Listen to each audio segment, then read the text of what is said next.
What's up, world? It is your main man, Rashad BowTie Mills.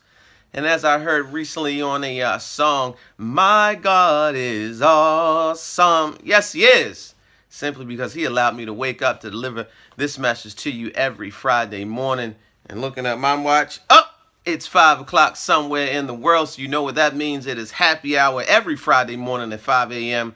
Consider yourself lucky simply because I'm going to bring you a message of positivity, hope, and love, and sprinkle in some other good stuff in between.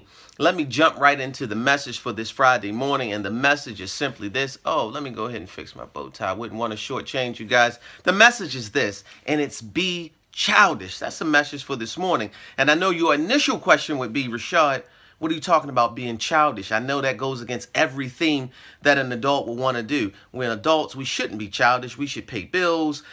We should be there for our family. We should be responsible. We should be a little bit of this and a little bit of that. But in this instance, I want you to be childish. And this is how I got to this point. This past Tuesday, I went on a field trip with my beautiful twin girls, Kennedy and Chloe Mills. And as I watched them play on this field trip, I said to myself, how did we get to this point? So I remember about 6 months ago, they actually brought home permission slips and they were super excited. Now, again, this was about 6 months ago. So my first point is see it and say it. For adults, we would consider that writing down our goals. For these kids, when they brought home this permission slip, they saw that they were going on a field trip, and every week thereafter, every day thereafter, they were literally saying it out loud. Daddy can't wait to go on the trip. Daddy can't wait to go on the trip. For adults, I just want you to simply do this. See your goals, say them.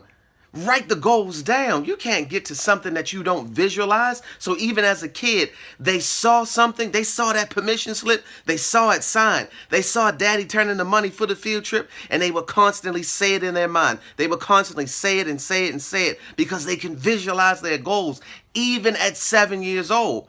So if a child can do that at 7 years old, why can't you as an adult do that? See it and say it. The second quick point that I want to talk about is, are we there yet? As we were actually riding to the amusement park on Tuesday, my initial reaction is, Kennedy and Chloe, you guys are very impatient. No. But I thought about it. They're really not being impatient with the constantly, are we there yet? Are we there yet? Are we there yet, Daddy? You know what that was? That was a child displaying laser-like focus on their goal. Their goal was to get to that amusement park. And at one point, the bus driver took a wrong turn. Her GPS system was completely off. We were detoured maybe about an hour and a half, and then we ran into some traffic. Some adults in that instance might have said, let's just turn this bus around and let's go back. But not a kid. Laser-like focus. Are we there yet? Are we there yet? They were locked in on that ultimate goal. So I encourage you on this Friday morning, guys, whatever your goals are in life, just continue to be locked in. Don't worry about the detours and constantly ask yourself internally, are we there yet? Are we there yet? Not that you're being impatient, but that's just a sense, again, of laser-like focus and determination towards your goal. Because trust me, there are going to be some detours, and there are going to be some times when you question yourself and everything around you as it relates to achieving your goal. And then my third point is to be able to adapt to any situation. When my kids got to the amusement park, one of the initial things that they were handed once they got inside was a map. And the friends that they were with, one of the friends said, Kennedy, let's go to the pool first. Another friend said, Chloe, let's go to the ride first. And I watched my kids sit there, and it wasn't a long stretch in terms of them deciding where we would go. They immediately decided, let's go to this way, and then we will go to the next goal.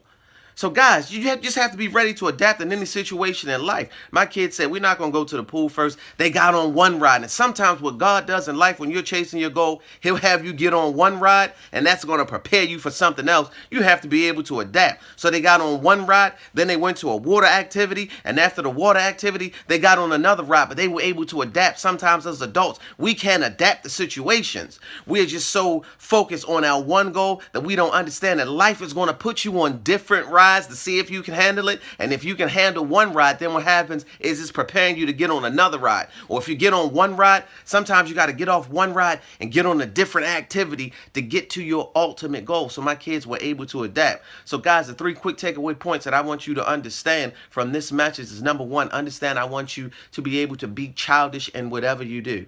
Be childish. That's okay. It's nothing wrong with that in that particular instance. First point, see it and say it. After you see it and say it, ask yourself that question. My second point, are we there yet?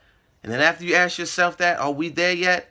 Don't be impatient, but just ask yourself, are we there yet? Because I want you to have that laser-like focus towards your goals. And after you ask yourself that question, are we there yet? Then once you get there, I want you to be able to adapt to any situation around you. Guys, always remember, I want you to live in spirituality, purpose, and passion. And if you forgot everything I said, which I hope you didn't do, guys, I get up at 5 a.m. this morning to bring it to you, so don't forget that. But if you did, please don't forget the bow tie. Today's selection just went with kind of a blue and white shirt and just a blue bow tie with some kind of, I don't even know the pattern. But it's Friday morning, it's 5, and guess what? I'm out.